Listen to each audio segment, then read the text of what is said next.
C'est un projet qui durait déjà depuis 3 ans, 3-4 ans. Donc, ils avaient déjà fait un certain nombre de recherches.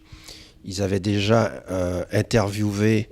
Il y a une journaliste qui avait été embauchée et qui avait interviewé presque 60 à 80 anciens énarques. Et on a revu l'ensemble par rapport à l'approche que je voulais avoir, qui était une approche de ces jeunes face au pouvoir.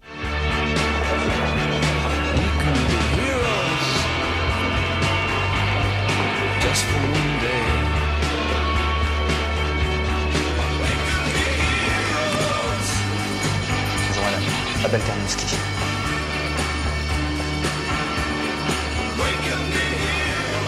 Terminski comment? Terminski. Abel. Tout le monde s'est pris à penser, ça y est, c'est un scandale, ça va exploiter cette affaire, ça va être encore du people, ça va être comme ceci. Donc, à un moment, on a dû faire une conférence de presse et dire à tout le monde, calmez-vous.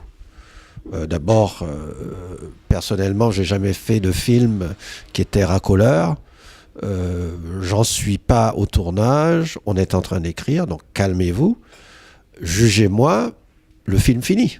Donc, il y avait des articles du genre Paris Match est sorti avec un article avec une photo des deux acteurs qui jouaient prétendument Hollande et prétendument Ségolène. Et c'était après leur séparation, donc ils ont mis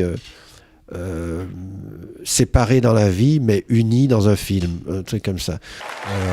Donc, à la fin, je pense que tous, ils avaient des appréhensions. Ça a été jusqu'au point où Ségolène Royal a appelé à minuit mon actrice qui jouait prétendument son rôle pour lui demander, voilà, est-ce que je peux vous voir, est-ce qu'on peut en parler. Enfin, c'était vraiment la frénésie. Et je tiens à remercier 1000 fois l'homme de ma vie, dont je porte l'enfant et avec qui je suis fière de partager la victoire de ce soir.